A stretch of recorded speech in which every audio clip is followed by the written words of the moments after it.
The bridge lights dimmed for a moment as Captain Jake Morrison sat in his command chair. He was tired after a long shift on the USS Horizon, Earth's most advanced spacecraft.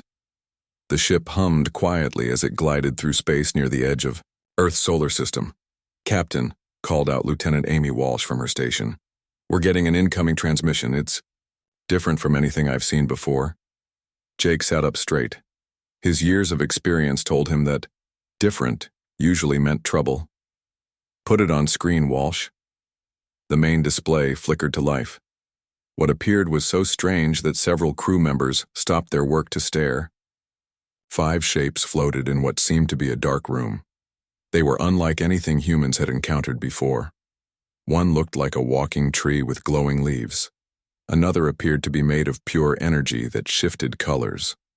The third resembled a giant crystal formation that pulsed with inner light. The fourth was covered in tentacles that moved constantly. The last one was hard to look at. It seemed to exist in multiple dimensions at once. "We are the Galactic Council." The crystal being spoke first. Its voice came through the ship's speakers with perfect English translation. "You are the species known as humans." Jake exchanged glances with his second-in-command, Lisa Wright. She moved quietly to a communication panel and began recording everything. "I am Captain Jake Morrison of the United States ship Horizon. We receive you. Your expansion must cease immediately," the tree-like being announced. Its leaves rustled with what sounded like anger. "You have violated Protocols 3, 7, and 12 of the Galactic Settlement Agreement. Your species has spread beyond acceptable limits," the energy being floated forward. "Your colony ships have entered protected zones. Your mining operations disturb ancient space.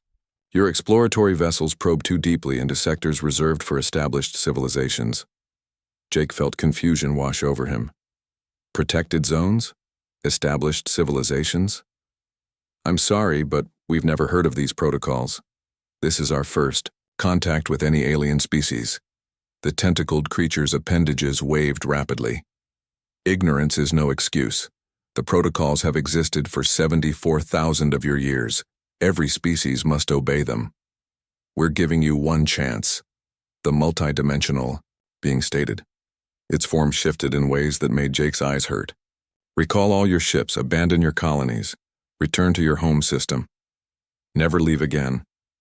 The crystal being continued. "Failure to comply will result in the complete destruction of your species. You have 30 of your days to respond." Before Jake could speak again, the transmission ended. The screen went black. The bridge remained quiet for several seconds. "Someone get me President Carter on a secure line," Jake finally ordered. "And send all that data to Earth Command immediately." Back on Earth, in the Oval Office, President Matthew Carter sat across from his top advisors. Dr. Ryan Stevens, the country's leading expert in theoretical xenolinguistics, had spent hours analyzing the alien transmission. "Mr. President," Ryan began, pushing his glasses up his nose. "These beings claim to represent an established galactic government.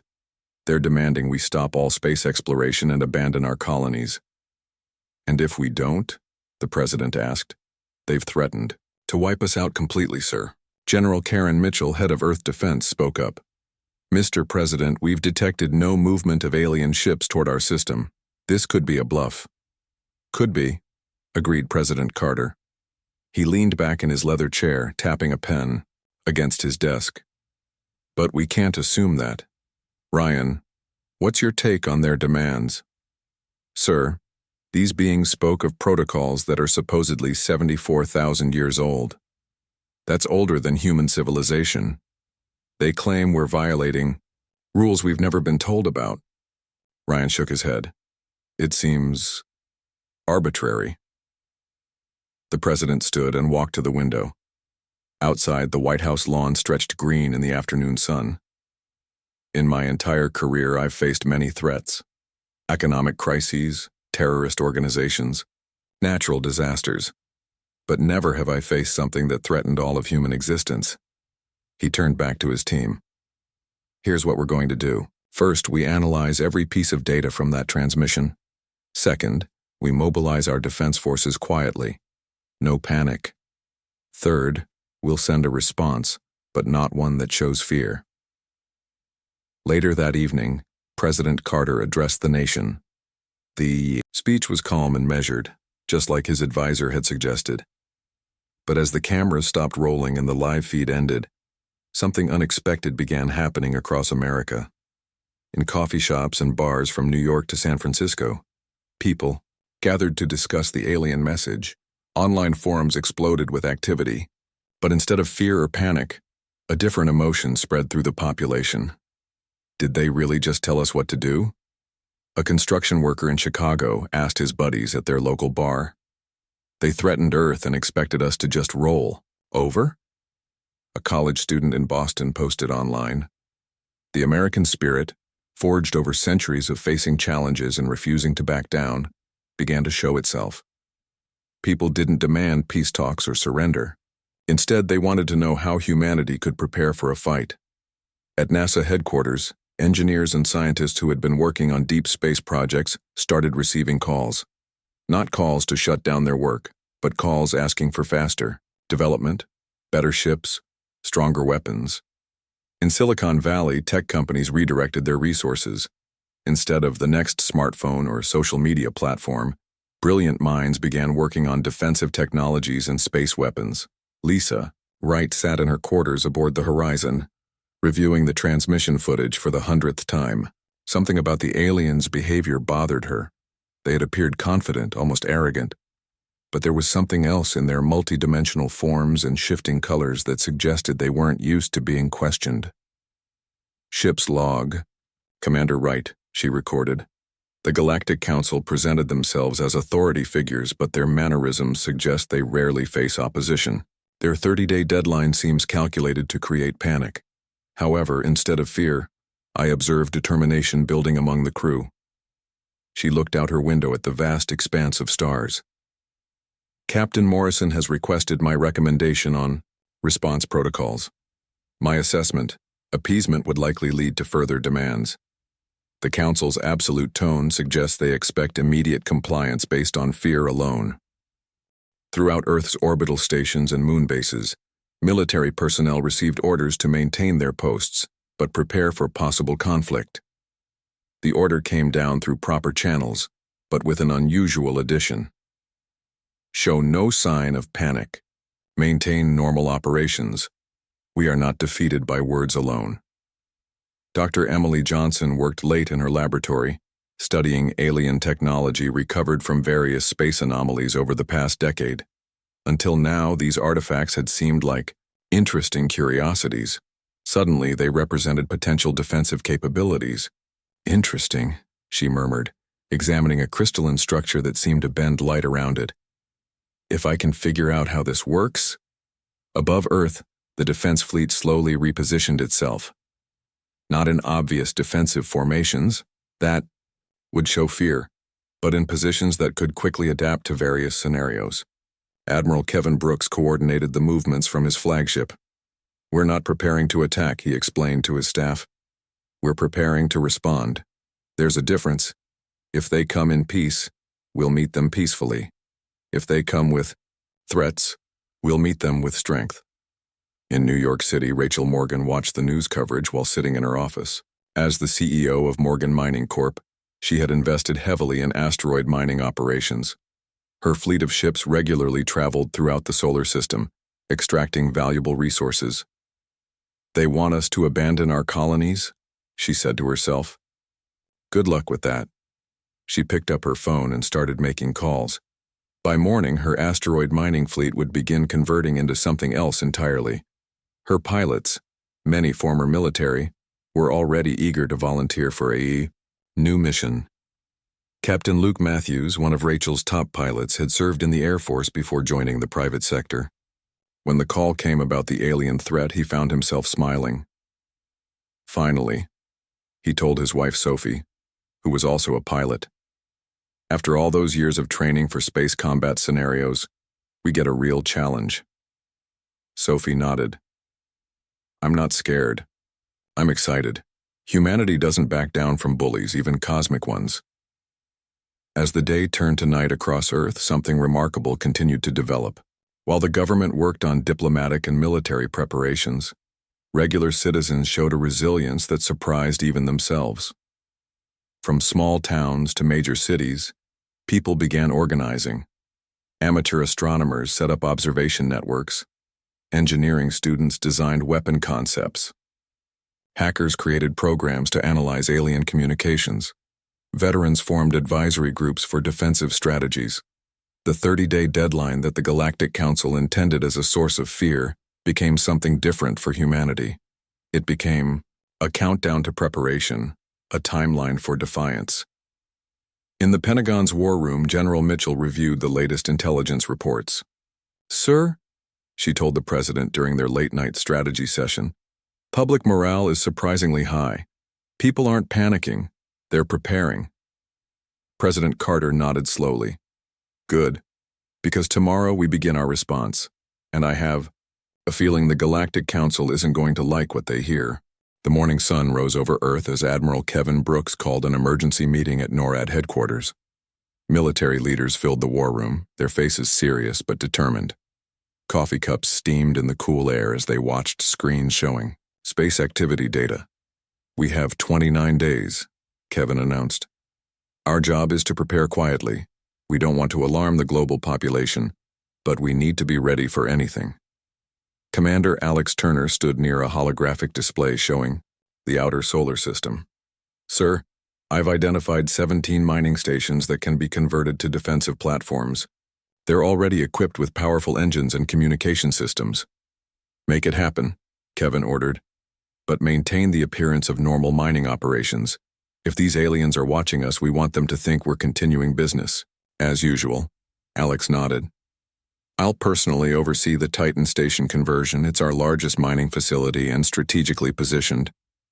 Meanwhile, in a secret government laboratory beneath Los Angeles, Dr. Emily Johnson worked alongside a team of scientists. They surrounded a table covered with alien artifacts collected over decades of space exploration. "This piece," Emily said, pointing to a small metallic cube, "seems to generate some kind of energy field when exposed to solar radiation."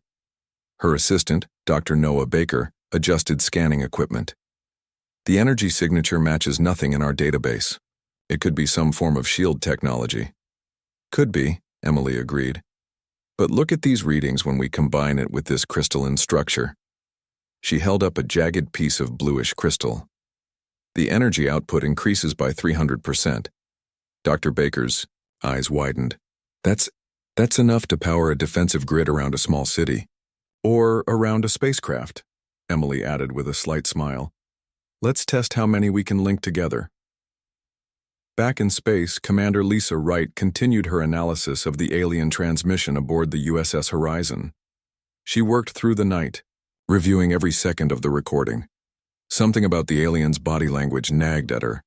"Computer, isolate the footage of the tentacled being when it mentioned the protocols," she instructed.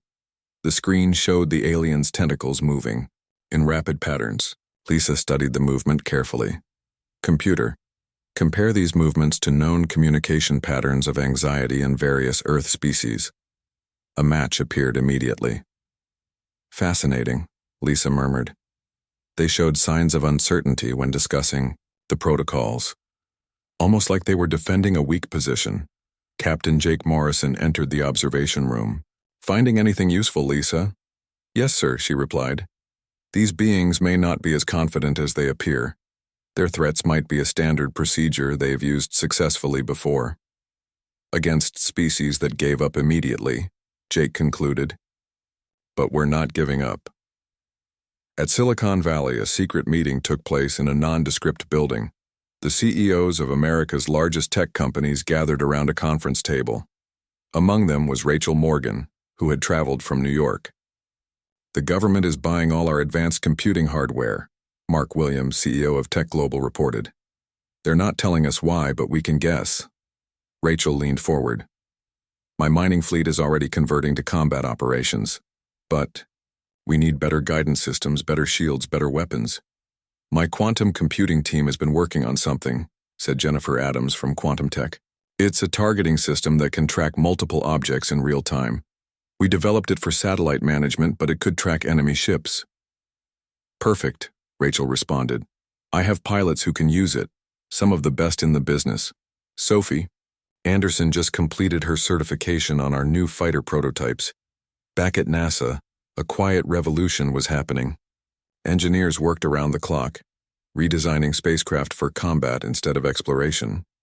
In one hangar, technicians attached weapon systems to what was once a peaceful exploration vessel. These pulse cannons were designed for asteroid mining, explained Chief Engineer Steve Bennett. But with some modifications, they'll work just fine against space armor. His assistant, Michelle Rivera, double-checked the power systems. We'll need to reroute energy from the secondary engines to support sustained fire. Do it, Steve ordered. Exploration can wait. Survival comes first. At the White House, President Carter met with international leaders via secure video conference. The leaders of Russia, China, the European Union, Japan, and India appeared on separate screens. We're facing a threat to all of humanity, Carter began. This is not an American problem. This is an Earth problem. The Russian president spoke first. Our military is already mobilizing. We have weapon systems that might interest your scientists. China stands ready to contribute our space technology, added the Chinese premier. Our lunar bases can serve as launch platforms. The Indian Prime Minister offered manufacturing capabilities. Our factories can produce whatever components you need. As the day progressed, more pieces fell into place. In Arizona, a hidden military facility began converting old missile silos into launch sites for anti-spacecraft weapons. Dr. Matt Coleman led the retrofit project. These missiles were designed for Earth-based targets, he explained to his team. We need to modify the guidance systems for space combat. What about propulsion in a vacuum? Asked technician Laura Kim. We'll add secondary thrusters, Matt replied. They won't be as elegant as purpose-built space weapons, but they'll work when we need them. At Titan Station, Commander Alex Turner oversaw the conversion process. Workers moved quickly but carefully, installing defensive shields and weapon platforms. Commander, called out Engineer Ryan Murphy, we've discovered something in the old archives. Previous mining operations detected unusual energy signatures in this area. Alex moved to the monitor. The readings showed pulses of energy that didn't match any known natural phenomenon. Could be more alien technology, he concluded. Keep searching. If there's anything useful out here, we need to find it before they arrive. Throughout America, citizens continued their grassroots preparations. In Minnesota, a group of ham radio operators established a communication network that could function without traditional infrastructure. If they shut down our satellites, we'll still be able to communicate, explained operator Dave Peterson. In Texas, gun enthusiasts began modifying their weapons for potential use in low-gravity environments. While most military experts doubted the effectiveness of small arms in space combat, the spirit of preparation remained important. We might never use these, admitted gunsmith Carlos Mendez, but it helps people feel like they're doing something. At MIT, Professor Diana Chen's computer science class had stopped their regular curriculum. Instead, students worked on developing AI systems that could control defensive weaponry. These algorithms can predict enemy movement patterns, explained student Kyle Park. We've been training them using data from every space battle simulation we could find. Remember, Professor Chen reminded her class, these aren't just exercises anymore. What you're creating could save lives. Back in the Pentagon, intelligence analysts reviewed every detail of human deep space exploration. They wanted to understand why the Galactic Council saw humanity as a threat. Look at our expansion rate. Analyst Patricia James showed graphs to General Mitchell. In just 50 years, we've gone from our first moon landing to colonies on Mars, the asteroid belt, and Jupiter's moons. They're afraid of us, Mitchell realized, not because of our technology, but because of our speed and determination. Yes, ma'am, Patricia agreed. Most species probably take thousands of years to accomplish what we've done in decades. As night fell on Earth's second day of preparation, something remarkable had taken shape. The military worked on overt defense systems while scientists unlocked new technologies. Citizens contributed in countless ways, from communication networks to morale support. In her private quarters, Emily Johnson made a breakthrough. By combining 3 different alien artifacts, She created an energy shield that could potentially protect an entire spacecraft. "It works," she whispered excitedly into her voice recorder. "The field strength is incredible. If we can produce enough of these, our ships might survive direct hits from advanced weapons." She immediately called Admiral Brooks. "Sir, I need to speak with you urgently. I found something that could change everything." Across the planet, humanity was transforming. The peaceful space explorers of yesterday were becoming warriors not through choice but through necessity. Yet even as they prepared for war, they did so with a uniquely human approach. "We're not looking for a fight," Captain Morrison told his crew during their evening briefing. "We're preparing to defend ourselves. If they come in peace, we'll meet them as friends. If they come with aggression, we'll meet them as equals." Lieutenant Amy Walsh raised her hand. "Sir, what if they're more technologically advanced than us?" Jake smiled confidently. "Then we'll have to be smarter, faster, and more determined than they expect. That's the human way." As Earth rotated toward another night, preparation continued without rest. The countdown had begun, but humanity was rising to meet the challenge. 29 days remained, and each day would bring new discoveries, new alliances, and new reasons for hope. 28 days had passed. Humanity waited with quiet determination as alien ships appeared at the edge of the solar system. Huge vessels, each the size of a small city, glowed with otherworldly energy as they approached Earth's outer defensive perimeter. "Sir, we have 17 unknown vessels entering Kuiper Belt range," reported Lieutenant Amy Walsh aboard the USS Horizon. "They're broadcasting on multiple frequencies." Captain Jake Morrison sat forward in his command chair. "Open a channel, Walsh. Let's hear what they have to say." The bridge speakers crackled to life. The same multi-dimensional being from 30 days ago appeared on screen, its shifting form pulsing with new energy. "Humans of Earth," it announced, "your 30 days have expired. You have not responded to our demands. You have not recalled your ships or abandoned your colonies." Jake remained silent, letting the alien continue. "We detect continued activity in your system.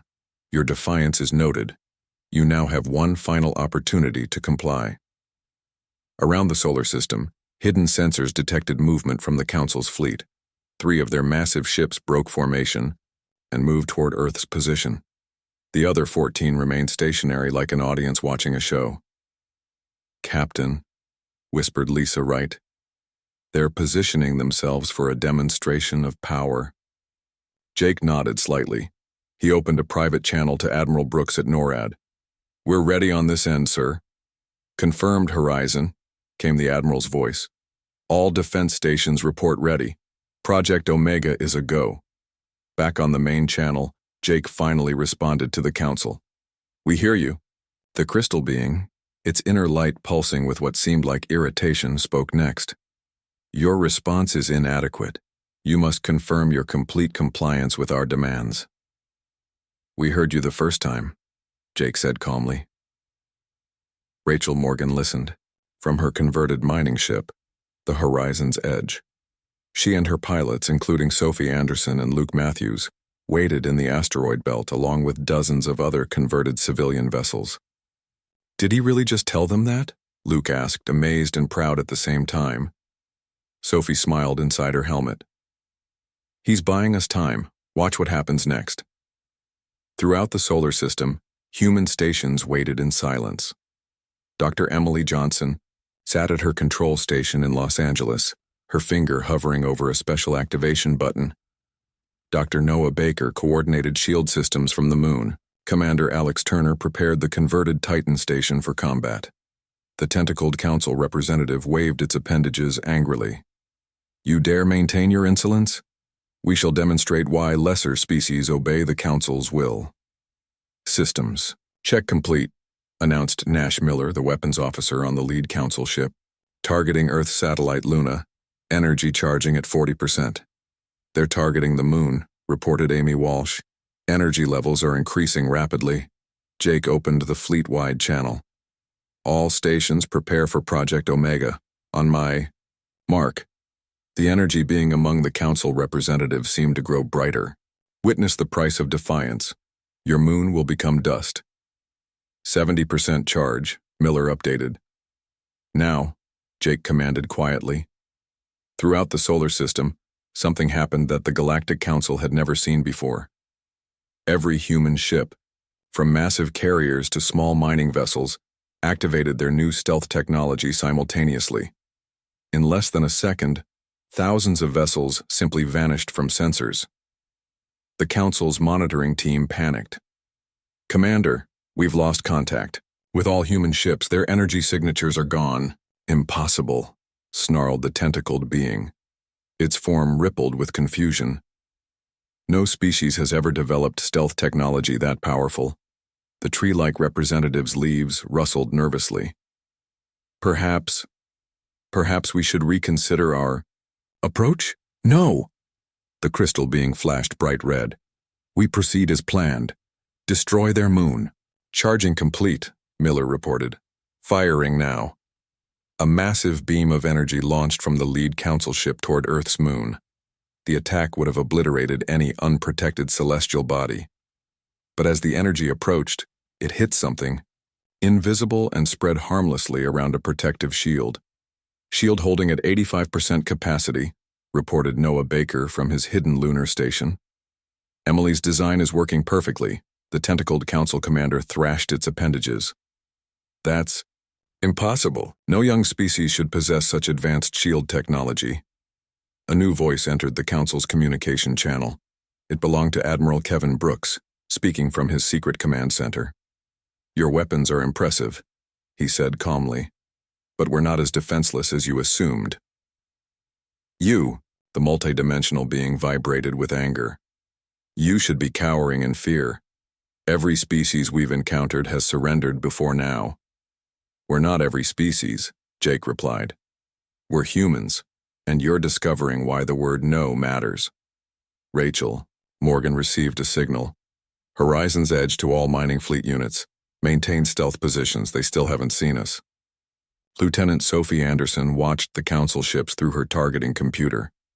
Their formations remained aggressive but disorganized. They weren't used to enemies who didn't panic. "Deploying secondary fleet," announced the crystal being. "All 14 remaining ships prepare for planetary approach." The Council's entire armada began moving toward Earth. Their massive vessels created gravitational distortions as they accelerated through space. "Perfect," muttered Alex Turner at Titan Station. "They're moving into our firing solutions." In Los Angeles, Emily Johnson tracked the approaching ships. "Their shields are dropping to compensate for speed. This is our opening."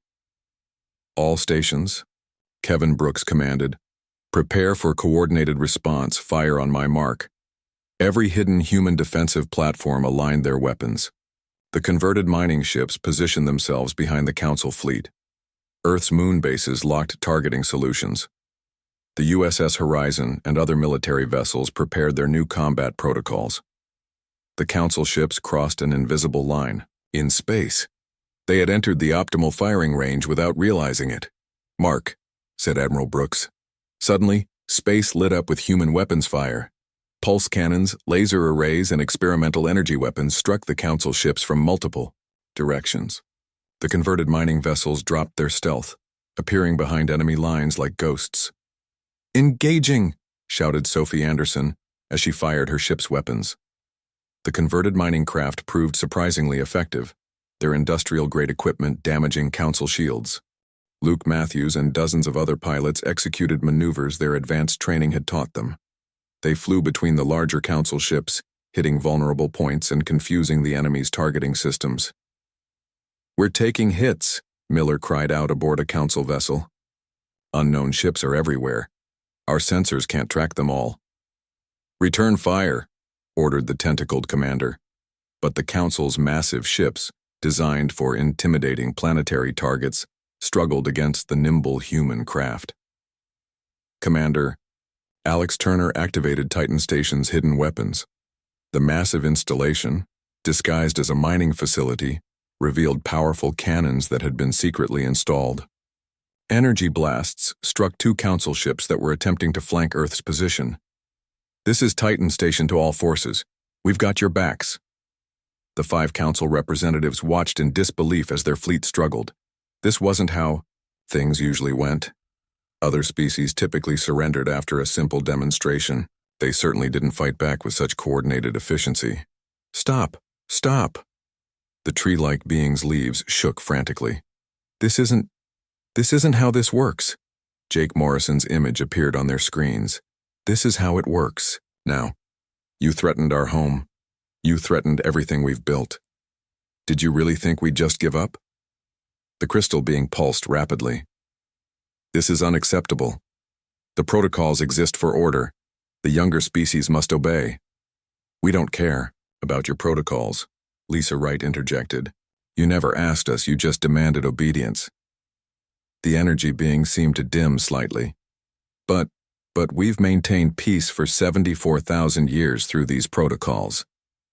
Peace through fear isn't real peace, Jake responded.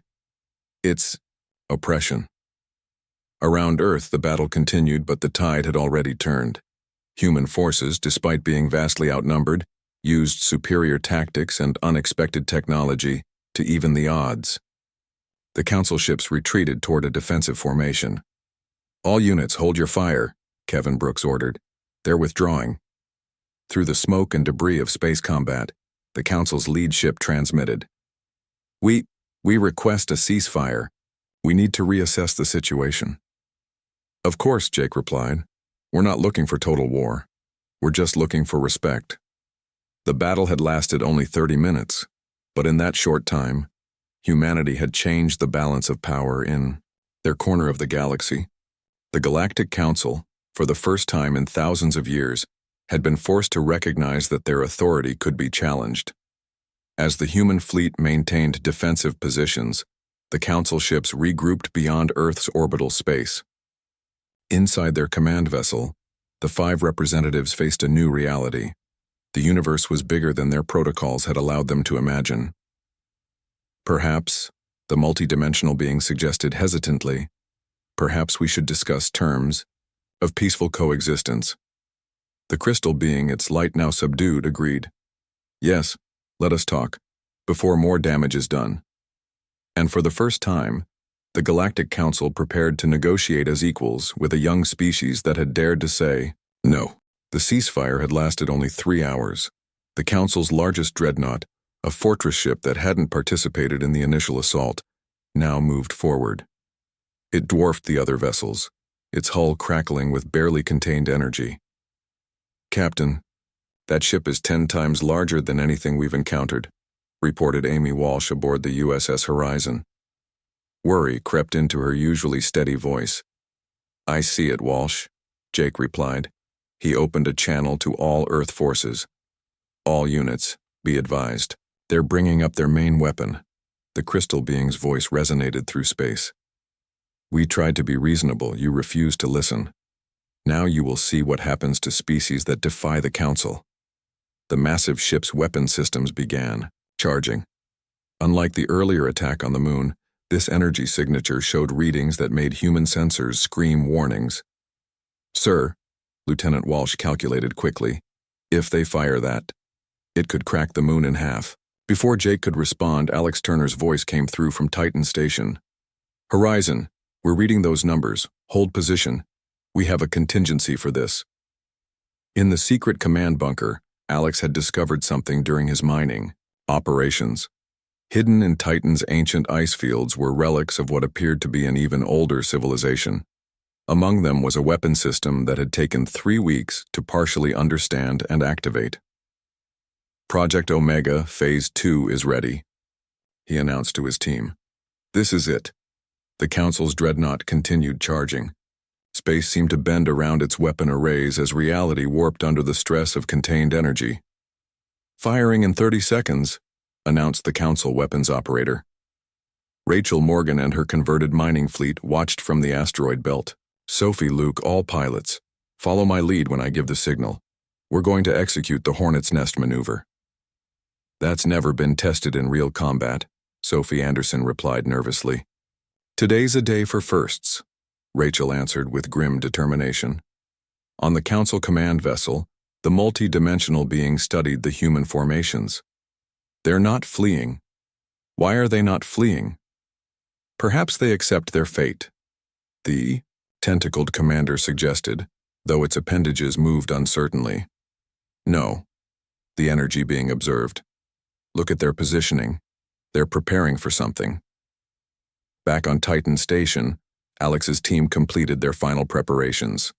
The ancient weapon they'd discovered wasn't designed for direct combat. Instead, it created temporal distortions that could disrupt space-time in small areas. 10 seconds to council weapon fire, Walsh counted down. 5 seconds until Omega Phase 2 activation, Alex reported.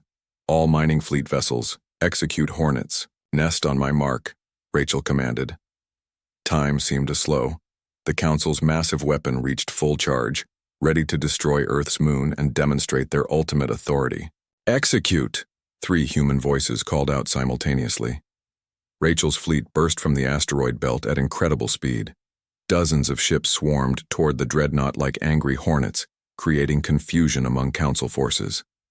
Simultaneously, Alex activated the ancient weapon. A pulse of distorted reality spread from Titan Station, creating temporary rifts in space-time near the dreadnought's weapon systems. And on board the USS Horizon, Emily Johnson's shield technology projected a special configuration she'd prepared for exactly this moment. The Council's massive energy weapon fired, but as it traveled through space, it encountered 3 simultaneous disruptions. The temporal rifts bent its path slightly. The swarming ships created gravitational micro-effects that further dispersed the energy. Finally, Emily's specialized shield didn't block the attack, it split it. The devastating weapon fire divided into hundreds of smaller beams, each far less powerful than intended.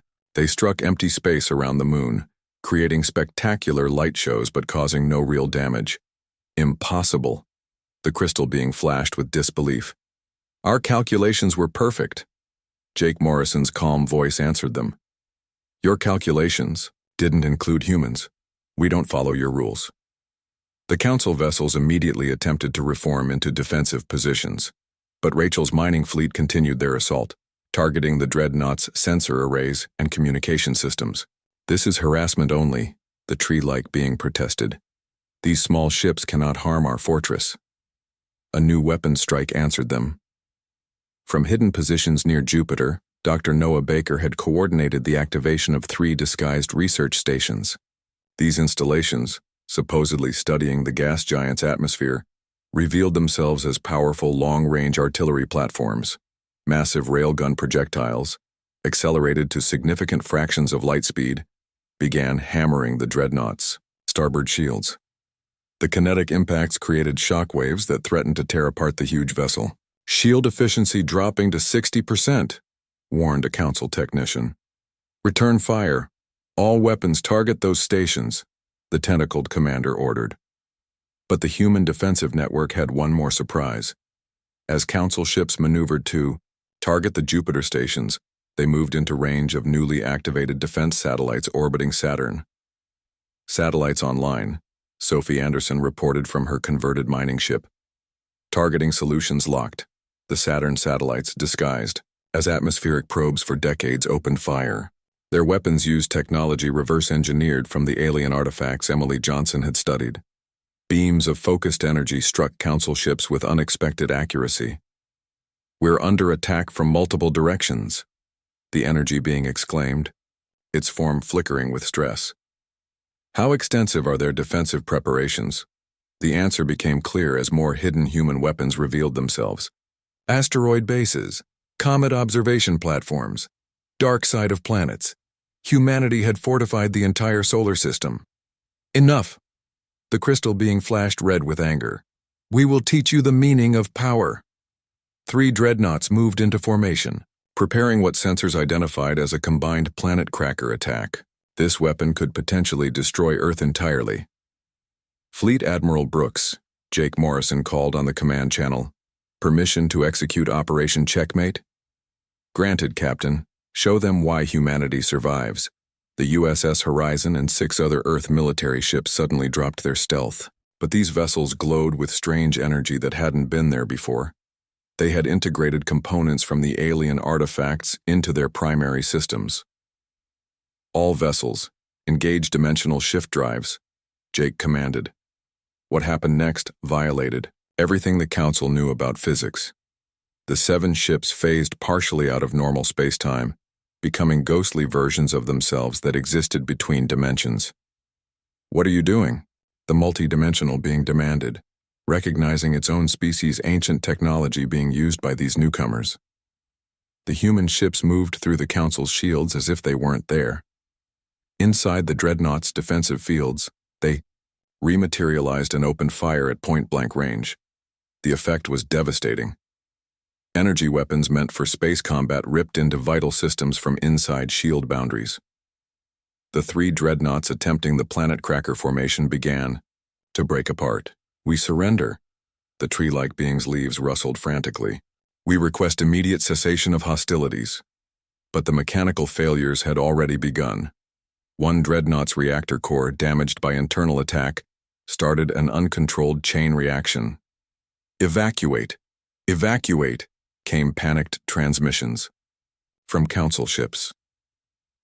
The USS Horizon and its battle group immediately shifted back to normal space-time. "Ceasefire! Ceasefire! All human vessels, provide assistance to evacuating Council personnel." Rachel Morgan's mining fleet broke off their attacks and began coordinating rescue operations. All pilots switched to search and rescue mode. Sophie, Luke, coordinate escape pod recovery.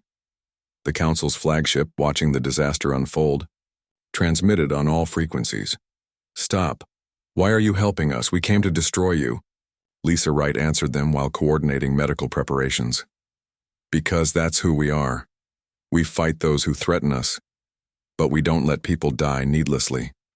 As the damaged dreadnought finally exploded in a controlled fusion reaction, human ships rescued hundreds of Council personnel. The cosmic confrontation had transformed into a massive humanitarian operation. The energy being struggled to process what it was witnessing. In all our history, no defeated enemy has. We're not your enemies," Jake Morrison explained while his ship rescued escape pods. "We're not your subjects either. We're neighbors you've never met before." The crystal being dimmed to a soft blue, what might have been its equivalent of a contemplative state. We have much to discuss." As the alien survivors were brought aboard human ships for medical care, the greatest military engagement in recent galactic history began its transition into something unprecedented. A new chapter where force had given way to mercy, and enemies might become reluctant allies. 3 days after the battle, Ambassador Tyler Bennett stepped onto Aurora 1, the neutral space station at the edge of Earth's solar system. The Council had agreed to meet here, claiming it was a fair compromise. Tyler knew better. They wanted a place to save face. The station's main conference room was vast, designed to accommodate many alien species. Large windows showed the stars beyond. 5 holographic projections appeared, representing the Council members who couldn't physically attend. "You requested this meeting," Tyler began, taking his seat. He kept his tone friendly but firm. "We're here to discuss terms." The crystal being pulsed nervously. The Council has reconsidered our position. Your species has demonstrated capabilities we did not expect." "What you mean is that we didn't obey," Tyler corrected gently. "And now you're afraid." The tentacled commander shifted uncomfortably. "We are not afraid. We are reassessing." "Good," Tyler smiled.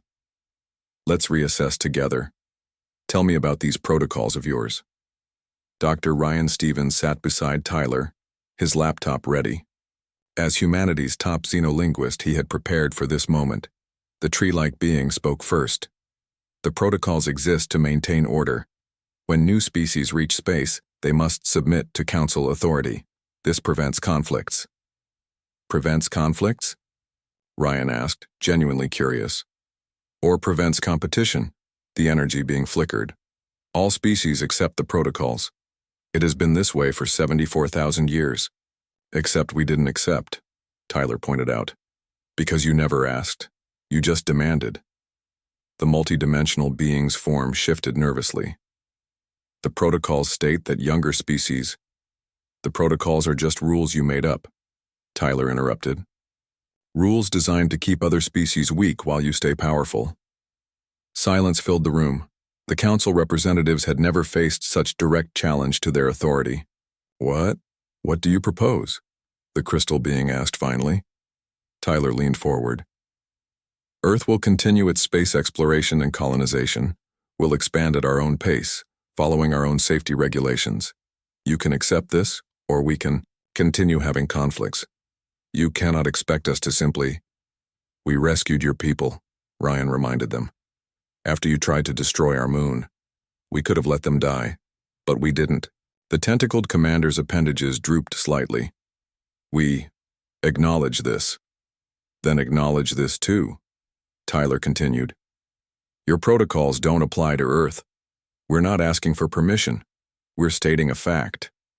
The tree-like being's leaves rustled anxiously. Other species will see this. They might question the protocols as well. Maybe they should, suggested Ryan. Maybe a system based on threats isn't as stable as you think. For several hours they debated. The council tried various compromises, limiting human expansion to certain sectors, requiring council approval for new colonies, establishing oversight committees. Tyler rejected them all. We're not asking to join your system, he explained. We're asking to be left alone. Stop telling us where we can and cannot go. Finally, the energy being proposed a solution. We could establish a non-aggression pact. Earth remains independent, and we agree not to interfere with your expansion. Tyler considered this. And what about other species? Do you demand their submission while leaving us alone? The council members exchanged glances. The crystal being admitted. We cannot change 74,000 years of procedure overnight. Fair enough, Tyler agreed. But if another species refuses your protocols, we expect you to consider negotiation instead of threats. After more discussion, they reached an agreement. Earth would maintain its independence. The Council would not interfere with human expansion. In exchange, humanity agreed to share defensive technology to help other species protect themselves from genuine threats. One more thing, Tyler added. We want formal diplomatic relations, an embassy on your administrative world. This surprised the Council. You wish to establish permanent contact? Of course, Ryan explained. We don't want to be enemies. We just don't accept being treated as children. Back on Earth, news of the agreement spread quickly. In major cities, people celebrated with fireworks and parties. President Matthew Carter addressed the nation with a simple message. We stood our ground, we defended our freedom, and we won. Commander Lisa Wright received a new assignment.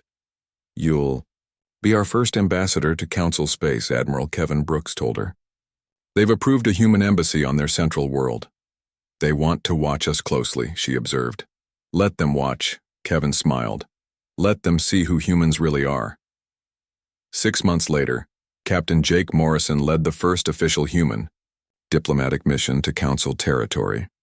The USS Horizon, now proudly displaying Earth's flag alongside mission insignia, approached the Council's administrative world. It's beautiful, Amy Walsh observed from her station. The planet gleamed with technology, surrounded by orbital structures that looked like artwork. Captain, Lisa Wright reported from the diplomatic section. We have clearance to dock at the EI Council Embassy platform. As the Horizon docked, Jake reflected on recent events.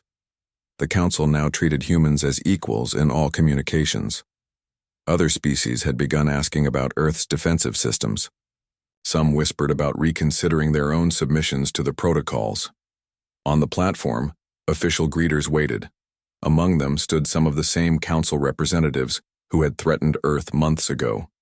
The tentacled being actually waved, a friendly greeting with 3 of its appendages. Welcome to Cosmic Station, it said as Jake disembarked. We hope you find your embassy accommodations satisfactory. Thank you, Jake replied professionally. He noticed something interesting. Other species on the platform watched with curiosity rather than fear. Earth's refusal to submit had given them hope. Later in the embassy's main office, Lisa Wright set up her command center. Through the massive windows she could see council ships passing by. None of them moved with the aggressive postures she remembered from their first encounter. "Commander," her aide, Lieutenant Mark Reynolds, asked, "do you think they've really changed?" "People change when their worldview crack," she answered. "The council believed that size and age meant dominance. We showed them that determination and creativity matter more." Outside the embassy, in the busy corridors of Cosmic Station, 2, alien traders stopped to watch the human flag being raised for the first time. It displayed blue oceans, green lands, and the stars beyond. "Humans," one trader clicked to its companion. "They're the species that said no." "Yes," the other responded. "They refused to bow." Back on Earth, life continued with new confidence. Colonies expanded further into space. Scientists worked on understanding alien technology found during the conflict. Children in schools learned about the day humanity stood up to galactic bullies. Dr. Emily Johnson received funding for a new research institute. "We'll study all the technology we captured," she explained to her team. "Not for war, but for exploration. We've made enemies into neighbors. Maybe next time we'll make neighbors into friends." In the asteroid belt, Rachel Morgan's company expanded. Her mining fleet, now famous for their combat effectiveness, attracted the best pilots in the solar system. But she added a new division: rescue and recovery operations.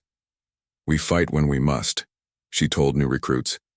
"But we save lives whenever we can. That's what made us different. That's what changed everything." The Galactic Council continued operating, but quietly modified their approach. New species reaching space received invitations rather than demands. The protocols remained, but they were no longer absolute. And Earth? Earth kept growing, exploring, and reaching for the stars. They had learned that the universe was bigger than any set of rules. They had learned that respect could be earned by standing firm.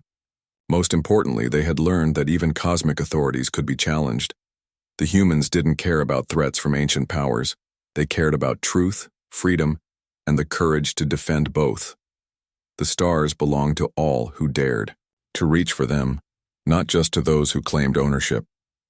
In the end, the Galactic Council discovered what bullies throughout history always learn. When someone finally stands up to you, everything changes. And sometimes, change leads to something better than anyone imagined.